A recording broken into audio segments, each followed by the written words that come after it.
Hey folks, the podcasting suite is occupied today, so I'm doing this from an unused classroom. I just want to talk a little bit about Brexit. It's getting so confusing. There's been a vote of no confidence in Theresa May, the Prime Minister, and there's going to be a vote later on today to decide whether or not she will be able to stay as Prime Minister. I am not a Tory. I've never voted for them, and I don't have any particular investment in Theresa May staying, although I do find myself a bit perplexed what the people who think she should be ousted want to do that's different. Let me just talk a little bit about what's likely to happen next. Given the circumstances as they are now, and they may change, but given the circumstances that we have right now, there are three main options we've got. Now, there is a deal on the table. Option one is we could accept that deal. So we would leave the EU on March 29th, but we would stay in the customs union. We would effectively, everything else would stay the same. We would no longer be a member state. We'd no longer get a vote or any say in all of these rules and laws that we would have to abide by. But we would no longer be a member. Now, that's a solution that's not really satisfied anybody. It's a very unpopular one. So there's not much support for taking the deal. Not explicitly taking it anyway. Option two, then, would be to reject that deal and have a no-deal Brexit. Now, this is an option that is portrayed by many, many people as a disastrous option. They cannot fathom that the UK could thrive outside of the EU. Now, the UK is the world's fifth largest economy. The only other of those five largest economies that is in the EU is Germany. The rest of them are outside the EU, and they all seem to be making a success of it. So I'm not sure why people have so little faith in this country and being able to be an economic success outside of the EU. Certainly, taking a no-deal Brexit is the ripping the bandage off option. It would cause some chaos and some short-term pain. Would not be easy. It would be hard.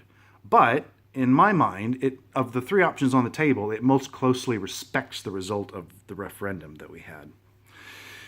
The third option that's viable right now is to simply cancel Brexit. You may have read in the news this week that the EU High Court ruled that if the UK wanted, they could unilaterally cancel the whole thing and just stay where we are. Politically, that's a very bold option, given that we had a referendum with a different outcome.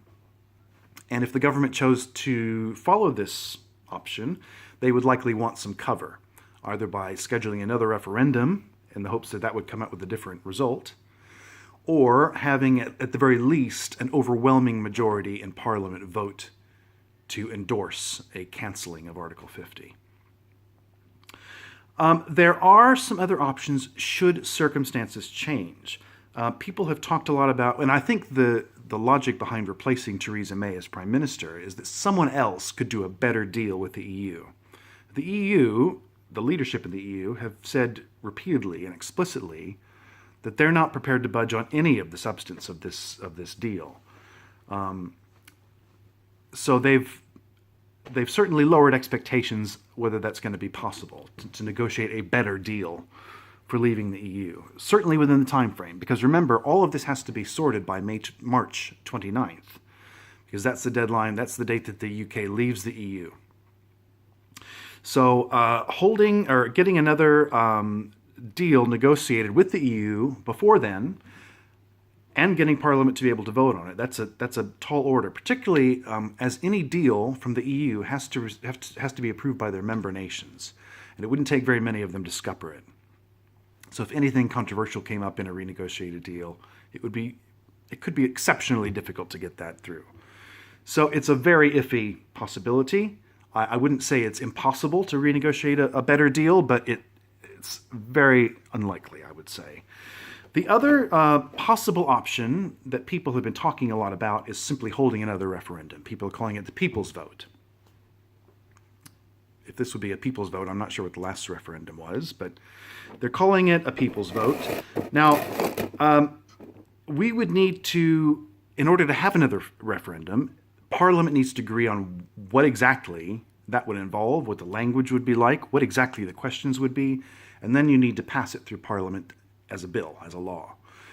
That's not an easy, fast process. It would take a significant amount of time. Then the law also stipulates that if you're going to hold a referendum, there has to be a minimum of 10 weeks of campaigning leading up to the vote. So fitting all of that in before March 29th, it just doesn't work. It doesn't fit in the calendar. The government needs time also to review the language before it can come up for a vote in Parliament. And that takes normally 18 weeks or more. So it doesn't fit. So in order for us to have another referendum, that's only possible if another thing happens, and that is that we would have to extend the deadline. So that March 29th deadline would need to be pushed back. Now, is that possible? People say yes. However, there is one condition, and that is that there is a big European election on May 23rd, starts on May 23rd. The EU has said, again, repeatedly and explicitly, they will not be carrying on this Brexit stuff past that date. For the elections in May, Brexit is going to be done, one way or the other. So if we get an extension, it would be for a maximum of sort of 8 weeks at the most to take us into late May. Would that give us enough time to hold another referendum? Possibly. Would it give us time to do a renegotiation? Possibly. However, in order for that to happen,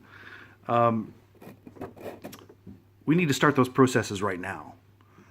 To get the referendum up and running, the process needs to start now. Even though we haven't got the extension agreed with the EU, the timescales involved mean we need to start right now. So if there's going to be another referendum, or if there's going to be a renegotiation of another deal, for every day that passes without any action on either of those two options, the possibility of them happening becomes more and more remote. So, if Theresa May gets ousted tonight, and again, I'm not a Tory, so I've got no dog in that particular leadership fight, I'm not sure what the Conservative Party thinks it's going to achieve differently. Perhaps she is dead set against canceling Article 50 and an alternative would not be. Maybe that's the difference they think they could bring to it. I'm really not clear on that at all. So we'll see what happens tonight. But hopefully that's helped to clarify for you. I mean, personally, I know the no-deal Brexit is anathema to a lot of people, and they think it will destroy us. I don't believe that. I think it will be tough. I don't think it will destroy us. And I do believe the UK is strong enough and has the capacity to succeed on its own without being a member state of the European Union. Thanks for listening.